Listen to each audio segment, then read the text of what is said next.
Hey pessoal, está no ar o Extra Podcast, local onde falamos dos nossos reality shows favoritos. Eu sou o Rich e a meu lado tem a Isa e a Laura e hoje nós analisaremos o top 5 do MasterChef Brasil com base no histórico de cada um. Já que a Band resolveu inovar e fazer uma semifinal com 5 pessoas justamente na semana onde tentei analisar esse povo que nem fez no top 10. Ou seja, a Band ajuda a gente a te ajudar porque bagunçou tudo. E vamos ver qual é o participante que tem o melhor histórico dessa semifinal. E se o MasterChef fosse com base em histórico. E se o MasterChef levasse em conta que na final chegava na final só pessoas que tivessem mais pins, independente de uma prova para passar para a final. A gente vai se descobrir agora, porque a gente está com o histórico dos 5 para comentar. Como é que isso funciona? Nós vamos trazer quem está em primeiro lugar no número de vitórias individuais. Em caso de empate, nós vamos trazer quem tem mais altos desempenhos. Se o empate continuar, nós vamos trazer quem teve menos baixos desempenhos. Aí se o empate continuar ainda, insistir que essas pessoas querem uma trajetória muito igual, aí a gente vem pro lado da gente e traz pessoas que ficou melhor colocada em quantidade de destaques do episódio que fizemos aqui no podcast. Aí se por um milagre do destino acontecer desse povo empatar ainda, que eu já dei spoiler, não empatou, mas aí a gente usaria um critério de desempate bem louco. A gente iria para números de seguidores no Instagram, porque aí eles teriam o mesmo número exato, seria difícil, né? Então, assim, a pessoa empatou os 5 critérios de programa, a gente passar para o critério nosso, depois passar para o seguidor do Instagram, é porque a trajetória seria bem intensa. Mas o número de seguidores a gente vai trazer do mesmo jeito, só que, ó, eu tô trazendo os seguidores com base na segunda-feira, 5 horas da tarde. Por quê? Porque esse episódio vai sair na quinta-feira, mas a gente tá gravando na segunda. Ou seja, eu, a Laura e a Isa não estamos com a revolta ou a alegria do resultado da semifinal. Vocês que estão nos ouvindo já sabem, provavelmente, se você nos seguir nas redes sociais, vai saber o que a gente achou dos finalistas, porque a gente vai comentar, nem que seja um tweet falando, chorando ou comemorando. Mas eu quero que vocês fiquem aqui com a gente pra ver o que a gente vai falar desse top 5 e no final a gente vai dizer quem a gente acha que é a final pra gente errar ou acertar e vocês rirem da nossa cara ou não. Mas vamos começar. Em quinto lugar, com 2 pins, 3 altos desempenhos, 6 baixos desempenhos, onde 3 vezes quase saiu, e 5 destaques do episódio aqui no podcast, com 35.300 seguidores no Instagram, temos o Wilton. Laura, o Wilton é um narrador da temporada, mas quando você pega histórico, olha, é a pior colocação dos 5. Então, eu só quero... Posso trazer uma polêmica aqui, já começando? A gente fala os destaques não, o PIN, né? As vitórias individuais, só que eu acho que existe uma diferença, uma vitória individual na primeira fase e na segunda fase, né? E às vezes o fato da pessoa não ter participado de tantas provas de eliminação, né? É uma chance a menos de ganhar um destaque, só deixando no ar. Que existe essa discrepância, né? Do programa mesmo, não é a gente que criou essa discrepância. Mas eu acho assim, o Wilson, ele é uma pessoa que, como você falou, foi o grande narrador da temporada, né? Os comentários dele foram o que narrativamente criaram o entretenimento da edição, né? Mas eu acho até um tanto surpreendente que ele não... Na minha cabeça, ele teve mais destaque, sabe? Pra você ver, é uma figura tão marcante, né? E eu concordo que você falou isso, porque assim, se você quiser ganhar PIN mesmo no MasterChef com esse formato de PIN, você tem que estar com toda certeza na prova de eliminação, porque sempre todas as provas de eliminação do MasterChef deram PIN, enquanto as provas classificatórias foram duelos que não tiveram PINs, né? Provas em equipes que não dão PIN. Fica aí a dica pra Band começar a dar PIN pra capitão de equipe vencedora, pelo menos, equivaler a um PIN, né? Já que você trabalhou com toda uma equipe e tal. O Wilton, gente, eu acho que o Wilton é aquele participante, assim, a gente vê só 2 pins, mas ele parece muito mais forte que esses 2 pins, sabe? Tipo, ele parece saber muito mais do que esses 2 pins representam, porque de um tempo pra cá começou a ter muito confessionário dele falando assim, eu estudo, eu sou esforçado, então já é mostrando uma narrativa pra gente de que ele é uma pessoa dedicada, e isso sempre ele mostrou, que é dedicado, que é empenhado. Né? E o Wilton consegue mesclar os melhores dos 2 mundos, que a gente já falou isso na análise do top 10 também, desde o começo a gente fala, que ele não é só um cozinheiro bom, como ele também é um personagem bom. Tanto que a gente sabe que o Wilton aparece todo episódio com o confessionário, independente se ele tá na eliminação, independente se ele ganhou PIN ou não. Então, assim, ele tá sempre aparecendo, sempre tem algum comentário pontual, seja algum shade, seja algum comentário relacionado à prova, a preparo de prato. Então, o Wilton, se eu não me engano, é um dos participantes que mais tem, que a produção mais foca em explicação de prato. Que ele não ganha, ele não pode ganhar a prova, mas a gente entendeu o prato dele porque ele teve confessionários explicando os pratos. Enquanto tem gente que ganha a prova, que a gente não vê a explicação do prato no confessionário. Então, acho que é uma participante que a gente fica de olho, né, que foi uma trajetória muito boa dele. Foi uma trajetória boa e ele ganhou 2 pins recente, né? Ele era a pessoa que estava só com um pin, então chegou na final com chance, tipo, se ele ganha a prova que vale. Vamos supor que essa prova da semifinal vale pin. Ele chegaria com 3 pins, né? Então é um número legal, porque todo mundo ali tá com 3, com 4. Então acho que o Wilton é um participante, sem sombra de dúvidas, que destacou geral. Tanto que foram 5 destaques do episódio aqui no podcast, entre os 5 vezes. É a pessoa que mais veio como destaque do episódio aqui. E ele só não tem aquele apelo muito grande de torcida com base no Instagram só, gente. Porque no Facebook e tal, e Twitter, ele também tem torcida. Tem pessoas que torcem por ele, mas ele divide muito as pessoas e eu gostei que, por mais que o público tentou polemizar no começo do programa por causa da Ana Paula Padrão sendo mais inclusiva, né, com bem-vindes e todos, a trajetória do Wilton não se resumiu a isso. É uma trajetória completamente para ele gastronômica. Então, ficou bem legal que conseguiram desvincular isso para não ofuscar, né, o brilho dele como um cozinheiro. Mas ele é um ótimo participante e é interessante. Se vai estar na final ou não, você já sabe se está ou não quando estava ouvindo. Mas se chega na final, é uma pessoa que pode dar trabalho para quem for adversário contra ele, porque ele é muito dedicado. Isa, e você, o que acha do nosso querido Wilton? Eu concordo com tudo que vocês falaram, e eu acho que tem uma coisa também que a gente tem que levar em consideração. Várias vezes a gente já viu ali o Wilton se dando bem em sobremesa. Então ele fala, né, que ele é um confeiteiro, mas ele também é um cozinheiro. E a gente não pode esquecer que na final tem que montar o menu completo e sempre tem uma sobremesa. E, além de tudo isso, muitas e muitas vezes, a gente já viu várias vezes na final aí, que às vezes a pontuação se define pela sobremesa, né? Muita gente tem, assim, entrada e prato principal que se equilibra ali, ou um faz melhor, o outro faz melhor, e a sobremesa é o que desempata. Então, eu acho que isso seria ainda um trunfo que ele traria, né, na manga, que poderia ser enfim, a jogada dele para ganhar esse programa. É, bem pontuado, Isa. Quem quiser ir contra o Wilton para uma final, se ele tiver, é complicado porque você sabe que no quesito que desempata ele domina, né? Então fica aí. Boa sorte se o Wilton estiver na final e boa sorte para quem enfrentá-lo. Boa sorte, Wilton. Verdade, né, gente? O episódio vai sair, a gente depois. Isso é engraçado, Gente, a gente errando tudo. Mas é bom que os participantes vão saber que a gente tá falando de coração. Olha, bom, Isa Zoberg, tá falando de coração, gente. Com toda a nossa sinceridade, com todo o nosso âmago, com todo o nosso ser. Tá vindo aqui sinceridade. Agora vamos pro quarto lugar, porque o quarto lugar também, assim como o Wilton, tem 2 pins. Sendo que ficou melhor colocada, por quê? Porque ela tem 5 altos desempenhos, 3 baixos desempenhos, onde uma vez quase saiu, tem 2 destaques aqui do episódio no podcast, e no Instagram tem 47.700 seguidores. Nós estamos falando da nossa Jússia, a Jusileia. Laura, a Jusileia chegou a dividir opiniões e divide opiniões em redes sociais, mas tá aí, ó, top 5 e com uma trajetória que pode ser sim de finalista. Minha opinião polêmica de finalista, eu acho que ela é uma das que mais teve destaque esse ano, como personagem, assim, de análise. Até você pode ver a briga dela com, por exemplo, quando ela ficou dando dica lá em cima, teve a coisa com o Danilo e tal. Ela é uma pessoa que teve muitos plots durante a temporada. Ela participou de muita coisa. E teve o principal, que foi a questão com a Ana, né? Então eu acho que a Jússia é uma personagem com bastante força. Ela várias vezes parecia que ia sair, porque ela sempre faz uma cara meio dramática na hora da final. E não saiu, né? Então eu acho interessante isso, assim. Ela sempre parece, já tive várias impressões que ela ia sair, né? Eu acho que ela é uma personagem forte, assim, de história. Pra mim, na final, tem 2 que mais tiveram história. Ela e a Ana, né?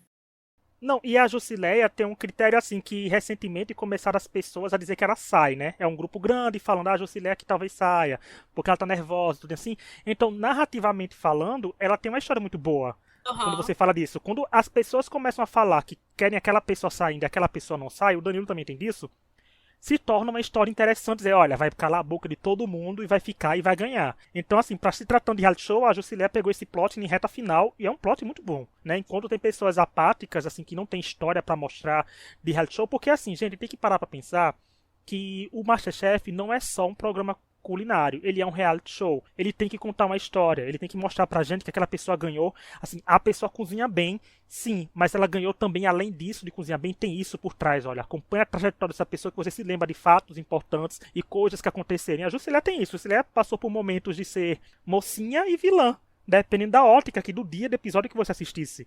Né? Então tem essa dualidade na Juscelia que é bem interessante. Concordo com a Laura e a Ana. Seria uma final bem interessante, por sinal, também, uma contra a outra. Podemos dizer também até que seria uma final de duelo de gerações, né? Mas ela tem esse destaque também, tudinho, ó, 5 alto desempenho, é um número grande de desempenhos positivos. E eu acho que ela conquistou um público, porque eu vejo no Facebook muita gente também torcendo por ela.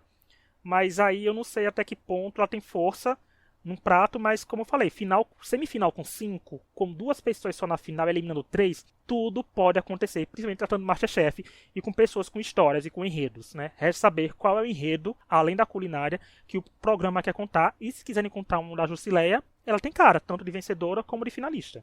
Vamos saber depois, né? Eu acho interessante também isso que vocês trouxeram sobre a história. Desde o começo, eu acho que a Jussi foi meio é, colocada de lado, né, do grupo, assim. Ela é quem tá com menos amigos ali ao redor. Então, eu acho que em questão de história, mesmo como a Laura falou, acho que pode ser realmente sim uma boa personagem. Eu acho que ela tem 2 pontos, assim, importantes que eu gostaria de falar da Jussi, né? Ela tem uma construção de pratos e histórias e repertórios, assim, ao mesmo tempo que é muito grande, muito diverso, ela conhece muitos ingredientes, ao mesmo tempo, me parece que ela tem feito frequentemente o mesmo tipo de prato. Sabe como mais ou menos estava acontecendo com a de Ellen? Que parecia que não tinha mais repertório, assim, eu acho que a Justus cai sempre na coisa do frutos do mar ali, no vapor e tal. Então, assim, eu gostaria, eu sei que ela tem muito mais para entregar, sei que ela tem muito mais para mostrar, porque já aconteceu em outros episódios, né? A gente vê a diversidade dela, né? E a versatilidade, na verdade. É, então, me preocupa um pouco com quanto a ela chegar na final por conta disso. Eu não acho que o nervosismo seja um problema. Assim, um problema não. Eu não acho que o nervosismo dela seja uma característica. Porque várias vezes as pessoas falam, ah, porque ela tá nervosa, vai sair porque tá nervosa. E sempre ela chega lá e detona e traz um pratão. Então, assim, eu não sei até onde esse pessoal tá achando que ela tá nervosa mesmo, ou tá só sendo enganado, sabe? Aí a Jussi fingindo, entre aspas, né, Jussi? Não tá admitindo que você tá fingindo, mas assim, passando que tá nervosa, na verdade não tá. É uma estratégia, né? É uma estratégia a seguir. Você fazer as pessoas adversários te subestimarem e Às você chegar lá vezes, e, às pô, vezes é só a atuação na gravação, que a gravação é feita depois, né? é, bem isso. Agora nós saímos das pessoas com 2 pins, vamos entrar na ala dos 3 pins, né? Porque reta final começa a ter um número maior de pins, não tem ninguém com 0 pin aqui. Temos o Danilo com 3 pins, 2 altos desempenhos, 7 baixos desempenhos, onde uma vez nesses baixos desempenhos ele saiu, né? Que ele voltou na repescagem, e 2 vezes ele quase saiu. Mas também tem 2 destaques aqui do episódio no podcast e tem 24.500 seguidores no Instagram. Olha aí, Laura, a gente falou de uma jornada da Jusileia, também tem a jornada do repescado, que a Fernanda mostrou que até primeiro eliminado pode chegar na final. Então, eu acho interessante o Danilo, porque eu acho que ele não tinha força nenhuma narrativamente até ele ser eliminado. Ele não é uma pessoa jamais que eu olharia e pensaria que ia voltar pelo que a gente viu de trajetória, sabe? Então eu achei muito interessante que ele tenha sido a pessoa que voltou, mas e que acabou criando uma narrativa para ele que para mim simplesmente não existia até essa eliminação. Esse underdog dele ficou muito forte depois que ele voltou, né? Porque esse underdog, primeiramente, era muito da Ana, porque ela tinha entrado no programa, né, entrado depois de fazer aquela repescagem lá atrás, vocês lembram que ela tinha sido eliminada, né? Aham. E aí ela tinha muito essa narrativa. E aí eu acho que ele meio que pegou um pouco essa narrativa dela quando ele fez esse retorno, porque ela acabou ficando muito querida lá dentro e tal. E mesmo que tenha tido a questão com a Jussi e né, da questão da quebrada e tal, eu acho que ele acabou pegando um pouco dessa narrativa de underdog pra ele, assim. Eu acho que ele é o underdog da... Se for olhar agora, assim, pra mim, ele é o considerado underdog do programa. Ele não tem muita gente torcendo, assim, lá dentro, né? E ele entrou, teve essa eliminação, entrou depois, como você falou, tem muito destaque negativo e tal, teve os positivos, mas pra mim eu vejo ele como uma narrativa no programa de underdog, assim, de que saiu, né, voltou e tal, e quem sabe vai ter essa chance. Histórias de repescados sempre são interessantes, né? Porque aquela pessoa que saiu, aquela pessoa que volta, né? De narrativa é muito bom, é muito impactante. Concordo com você, o Danilo foi o segundo eliminado, né? Então, assim, ninguém espera que os primeiros eliminados, com exceção da Fernanda, quando aconteceu, volte pro MasterChef. A pessoa sempre pensa, vai voltar os que saíram mais Uhum. recentes, porque estão mais acostumados com a cozinha, né? Tá com tudo. E o Danilo tem aquele também, uma coisa que conta a favor dele, é que ele não ficou tempo suficiente no programa para ter tantos deslizes pra pessoa ficar criticando ele. Ele passou um tempo fora. Quem garante que se ele não tivesse saído na segunda semana, como seria o desempenho Aham. dele, né? Assim, o histórico dele geral. Poderia ter sido eliminado mais pra frente, ou poderia estar até agora aí sendo salvo. Por quê? A trajetória do Danilo é o de um underdog que as pessoas compram, porque ele, como a Laura falou, roubou isso da Ana, porque ele não tem muitas vitórias. Ele tem 3 pins? Tem, mas é um pin da primeiro episódio, que se não me engano ele ganhou aquele sanduíche. É um pin da repescagem que o programa deu esse ano para constou a vitória. E é um pin só pós-repescagem, né? Então, assim, são 2 vitórias lá atrás, não agora, mas que quando uma pessoa começa a ganhar demais, não vira mais underdog, vira Aham. favorito. Parou. Aí, como ele não ganhou tanto, ele ainda continuou como underdog, porque tem outras pessoas que torcem pra ele sair. Agora, o que eu acho interessante, assim, é que o público, assim, no Facebook, o Danilo é quase uma unanimidade. Mas que também no Instagram muitas pessoas elogiam. Mas eu fico pensando, as pessoas gostam tanto dele, mas no Instagram só com 24.500 seguidores, cadê esse engajamento pra ele? Não é assim, porque não vai segui-lo, não vai engajá-lo, porque na hora de meter o pau em outros participantes e fazerem coisas que são completamente. Porque eu vejo muito participante que defende o Danilo, e eu não tô nem culpando, eu tô culpando as pessoas, os fandoms, quem assiste ou escuta a gente na época do Big Brother sabe como é, porque assim, ficam criticando outras pessoas, sendo tão piores criticando de algumas pessoas quanto elas quem elas estão criticando, sabe? Tipo, essa pessoa não sei o que, não sei o que, porque o Danilo é melhor, porque você tem como torcer pro seu favorito sem menosprezar os outros. Então acho que vocês podiam apoiar mais o Danilo, indo nas redes sociais dele, engajando os posts deles, porque até a DL, gente, tá com um engajamento bom, assim, comparado aos outros participantes da temporada. Eu acho super interessante essa história dele. Eu gosto do personagem Danilo. Eu acho que depois que ele destoa assim de todo mundo, né? Mas eu acho interessante ter essa diversidade. Eu gosto de assistir ele. É, eu não sei se eu torço para ele chegar na final. Eu gostaria que ele chegasse mais longe, né? Mas com essa loucura de eliminar 3 não tem nenhum sentido mais, né. Mas assim, talvez na final eu não consiga ver ele, porque ele perdeu sim, não dá pra falar que não, perdeu sim um tempo importante de aprendizado dentro da cozinha, né. Diferente da Fernanda no ano passado, que desenvolveu uma finesse, que ela conseguiu mostrar mais coisas depois que ela voltou. Eu acho que o Danilo também conseguiu, mas não tanto quanto o necessário, sabe, para poder chegar com força total numa final. Então, eu não sei se ele tem essa força, assim, pra final. Porém, eu estou do lado do entretenimento, então eu acho que seria muito legal se ele chegasse na final. E já que te falou do Danilo e a Jusileia, assim, um atrás do outro, né?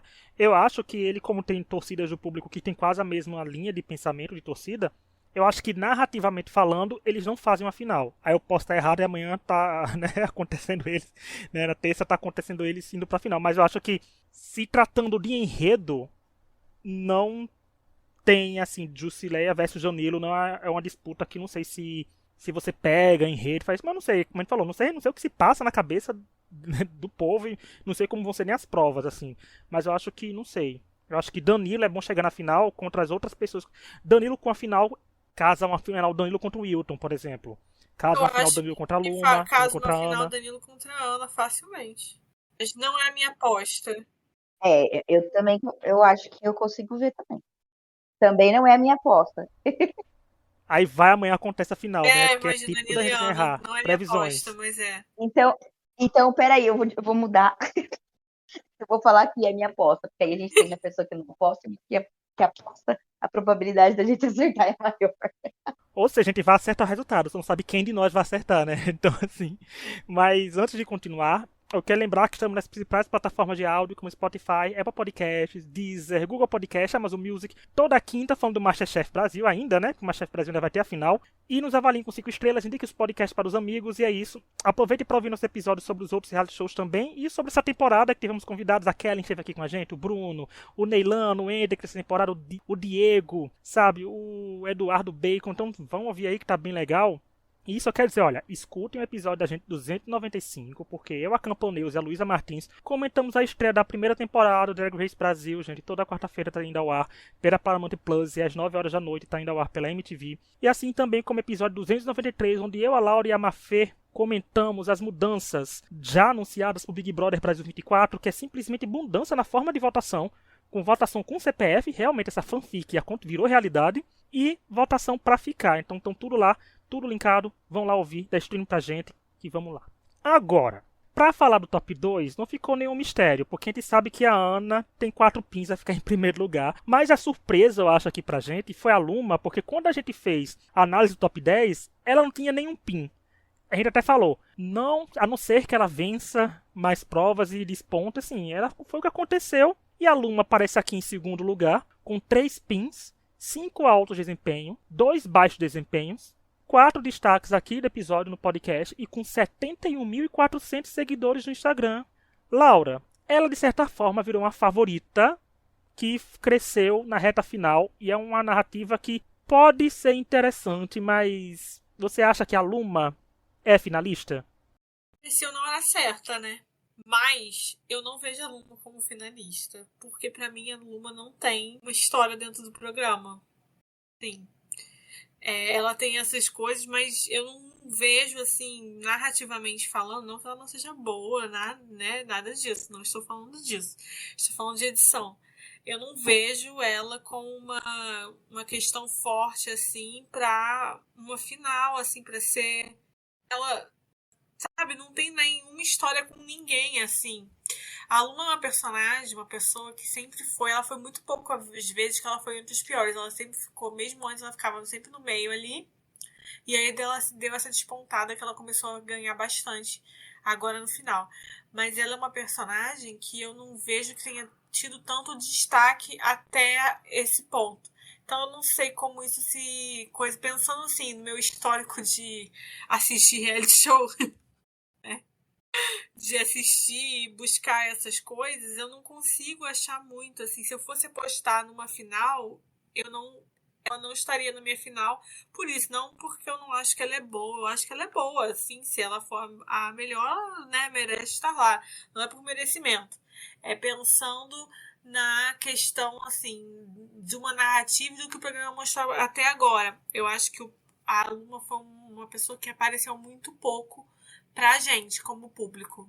Então eu acho que isso complica pra ela. Assim, pensando nesse caso.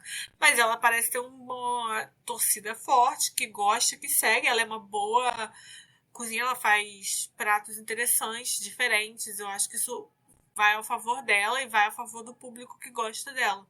Mas pensando no geral, ela é uma pessoa que eu não vejo nem muita gente comentar, assim. Então, não estaria na minha aposta. Não, eu concordo com você. Crescer na reta final sempre é importante. Independente de qualquer reality show, se você cresce na reta final, traz um foco pra você. Sendo que o MasterChef é aquilo. O MasterChef é um programa gravado, é um programa que já foi editado, é um programa que já sabe quem é finalista. Então, é algo que tem que trazer pra gente e mostrar pra gente quem é que tá na final e a gente entender o porquê. Uhum. Tipo, a Luma tem 3 pins, mas a Luma não tem cara de finalista na edição, gente. Ela pode ter chegado na final e mais um erro aqui do podcast.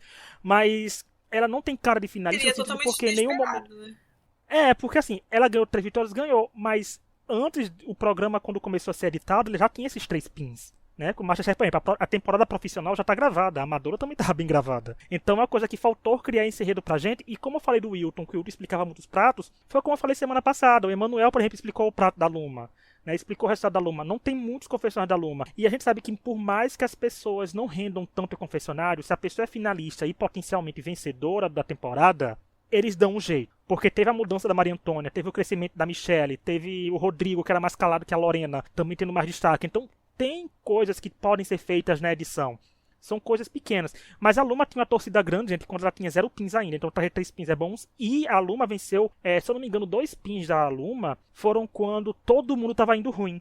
E isso alavanca ainda mais o nível de torcer para ela. Né? Dá uma sensação de que ela cozinhou ainda melhor do que ela já cozinhou. E a gente sabe que ela cozinha bem. Então ela foi lá, tanto que ela cresceu, ela deu uma disparada boa nos seguidores no Instagram. Que ela apareceu mais nessa reta final. Mas eu não sei se a história da Luma é a história que o MasterChef quer contar.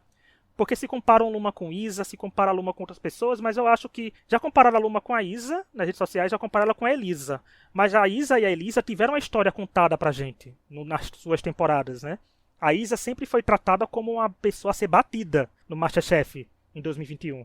Então, a Luma, não sei. Os próprios jurados não tratam a Luma como uma finalista. Podem ver, os jurados não tratam a Luma como eles tratavam o Emanuel, que foi eliminado no top 6. Né? Então, assim, falta um tratamento nela, eu acho que, não sei, ela pode ser uma finalista, não sei se ela é uma finalista pra perder uma final, né? Se perder uma final, ou se ela vencer e foi um erro completamente da edição. Se a Luma vence a temporada, com a edição que ela recebeu, eu vou culpar completamente a edição do programa, porque não editou ela com uma trajetória de vencedora.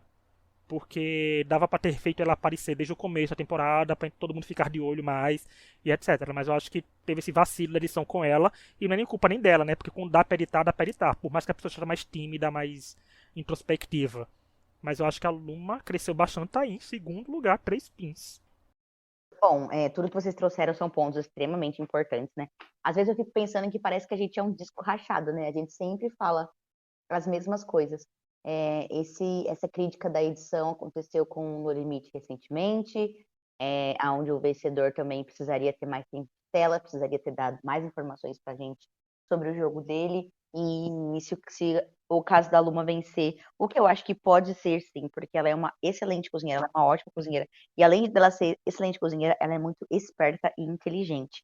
Gente, aquela prova lá do prato perfeito que eles tinham um tempo livre, ela foi muito esperta, ela foi fria e raciocinou ali o que ela tinha que fazer. Então, isso para mim, eu já torcia por ela, né? Mas com certeza fiquei bem mais ligada na Luma por conta disso.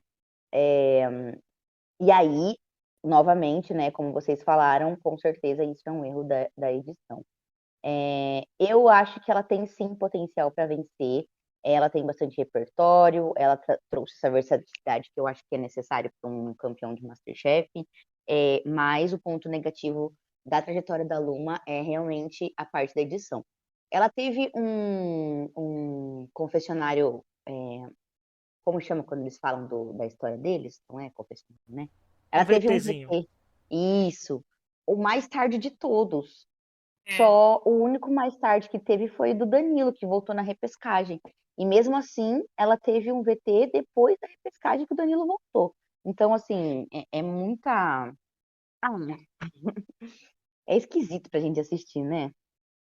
Ninguém espera que uma favorita demore tanto, assim. Né? Isso, você vê uma pessoa que ganhou tanto coisa, que teve tanto, e ela assim, só vai saber mais sobre ela agora. Muito estranho. O VT da Luma podia ter vindo antes dos pins, né? Antes dela ganhar o primeiro pin, porque já era uma preparação de terreno que ela ia crescer. Muito estranho, porque ela vem de uma coisa que ela já não aparecia muito, e aí ela vai começar a ganhar um monte, eles sabem disso, nada. É isso que me deixa com a pulga atrás da orelha. Eles sabiam que a Luma ia ter uma ascensão na reta final de 3 vitórias, né? Assim, ela foi a que mais ganhou provas, né? Assim, do top 10 pra cá. Né? Então, assim, por que não dar um destaque pra ela maior na edição? Né? Como Então, que assim, colocam o Emanuel pra explicar um prato dela quando ela tá com todos esses prints de vitória, sabe? Não dá pra entender. Sim, não, muito estranho, muito estranho. É uma coisa assim que fica. Eu não entendi, não entendo a escolha do programa, assim. Se ela tá dando tão bem, a gente quer saber mais sobre ela. Não mostra nada. Porque mesmo que ela tenha sido eliminada, você não nega que ela teve uma participação muito boa. então foi um descaso, assim. dá pra dizer essa palavra, Se ela com tivesse a sido trajetória da eliminada, Luma. né? Tá engraçado gravar isso assim. Se ela tivesse. O nosso podcast tem um pé no futuro, um pé no passado e um pé no presente, né? A gente tá tudo em todo lugar ao mesmo tempo. Eu acho chique esse podcast, esse episódio. Mas, Luma, se você venceu, a gente aqui vai defender você até o fim contra a edição. É isso. Agora, em primeiro lugar, é uma pessoa que dá pano pra manga, que dá pra fazer um podcast analisando a trajetória dessa pessoa, assim, porque dividiu opiniões, mas é a pessoa também que tá com mais pins, que é a Ana Carolina. Ela tem 4 pins, 2 altos desempenhos, 5 baixos desempenho, onde 2 quase saiu, né? Tem 4 destaques do episódio aqui no podcast, e ela também lidera, gente, por mais que critiquem ela, os seguidores no Instagram, com 75.400 seguidores. Laura, falando de trajetória ela é a campeã, porque tem todo o cenário acontecendo para isso. Mas ela pode ser tranquilamente uma barrada da final. É. Então, né? A minha história da temporada é dela, né? Ela foi a personagem que mais teve narrativa. Ela saiu da questão eliminada, teve a questão do negócio da quebrada. Ela fala o que pensa, né? Então isso cria situações e tal.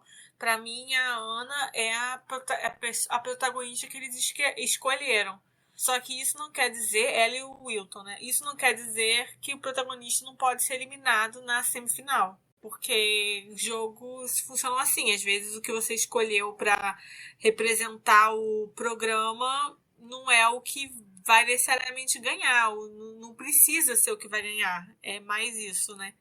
Mas, assim, eu acho difícil negar que a Ana tenha sido uma personagem que eles escolheram como forte para representar a edição. Porque eu acho que representa uma categoria de participantes que não é comum no MasterChef, né? Esse tipo de participante. E porque eu acho que ela é meio... Ela fala o que pensa, ela não fica se fazendo, assim, e aí cria situações e cria polêmica. E ela teve polêmicas durante o programa, né? Foi a que mais teve confusões, talvez. Não sei se a confusão é a palavra certa, mas que mais teve situações, assim, e que teve a questão de ser duvidada e tal. Então, pra mim, narrativamente, se você for pensar, eu acho que ela é super protagonista, mas isso não quer dizer que ela vai ganhar. Isso não quer dizer que ela vai pra final, porque eu acho que já aconteceu antes de pessoas que têm essa característica no MasterChef e não foram pra final e muito menos ganharam, óbvio, né? Então não acho que seja assim, porque eu acho que ela virou uma protagonista da temporada, isso quer dizer que eu acho que ela vai ganhar. Não sei, mas eu acho assim, que ela virou uma questão da polêmica, uma questão que todo mundo comenta. E então, pra mim, é uma história forte da temporada. Não quer dizer que vai ganhar e não quer dizer nem que vai pro final. Porque já aconteceu antes. Mas chefe é assim. Na Masterchef, como eu falei, Olha, Masterchef tudo pode acontecer. a Lara tava falando aqui, eu lembrei do Mohamed, porque ele também era muito falado na primeira temporada e não chegou lá, né?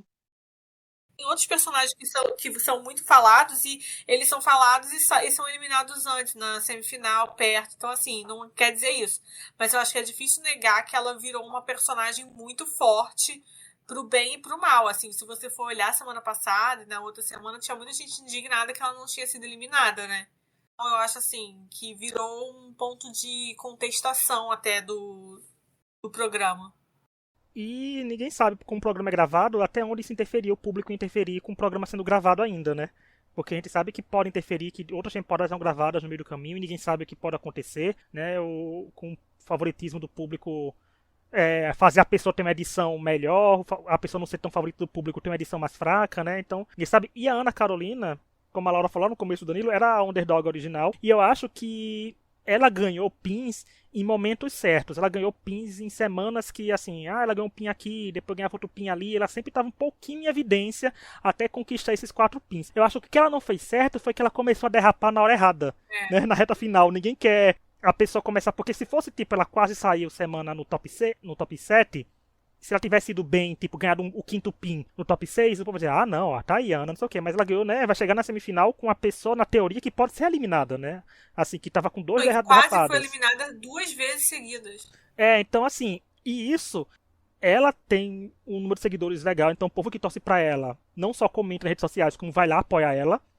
E eu acho curioso, porque assim, a Ana e o Danilo, por percepção, são os participantes que parece que menos tiveram acesso a todos os estudos culinários e gastronômicos que os outros participantes tiveram antes de entrar no programa.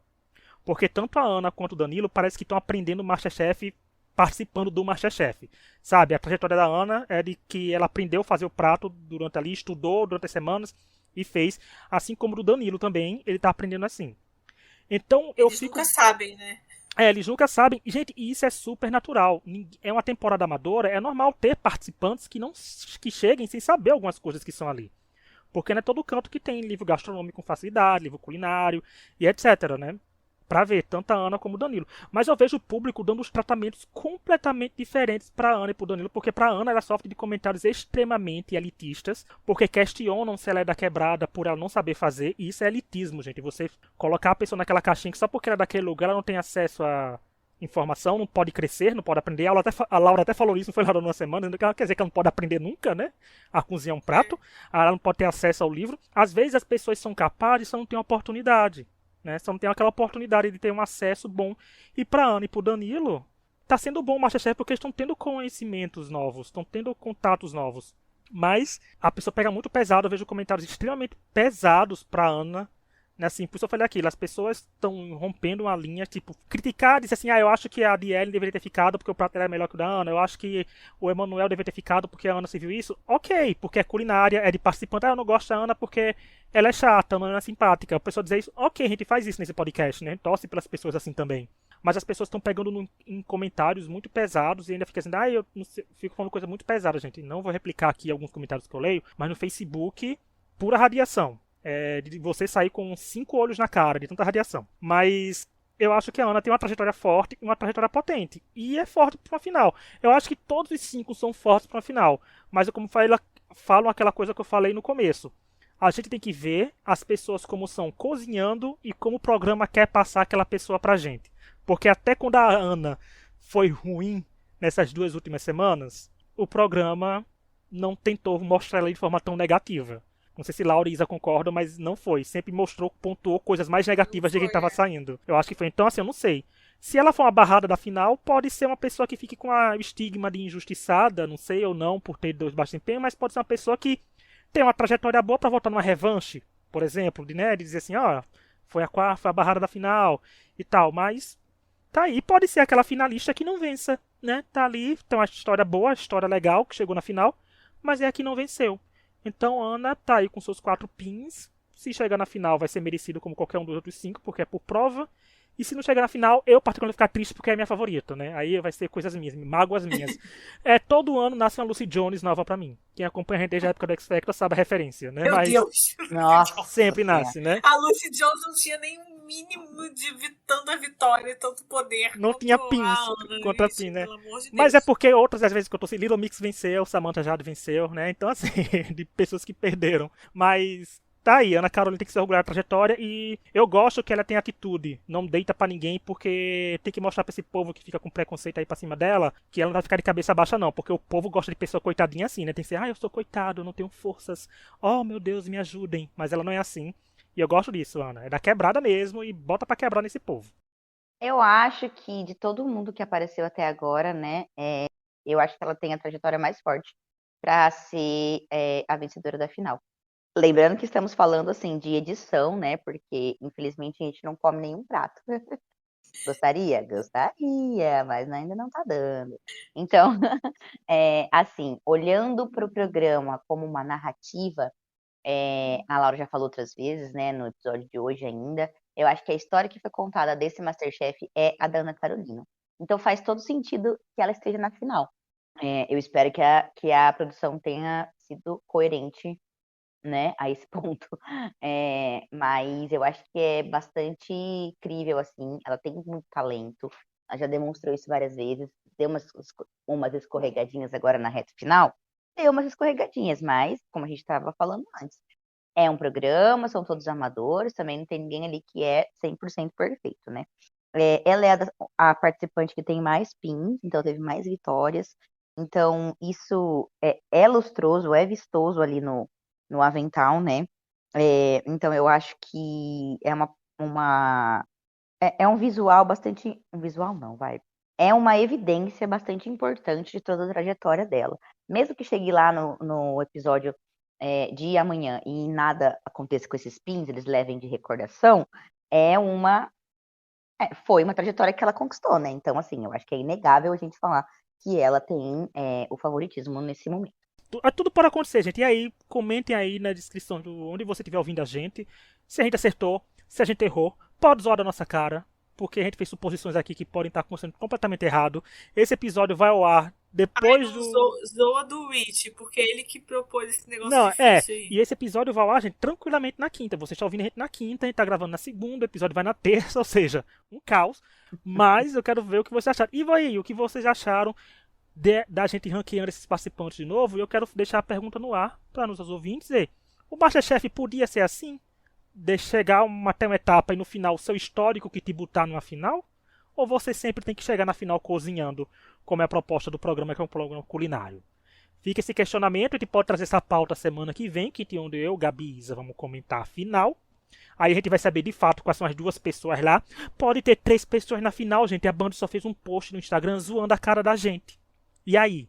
Né? Quem garante que não tem 3 pessoas? Porque já teve 3 pessoas na final antes. Mas nos vemos semana que vem. Tem todas as nossas redes sociais na descrição. E até lá. Tchau. Tchau. Tchau!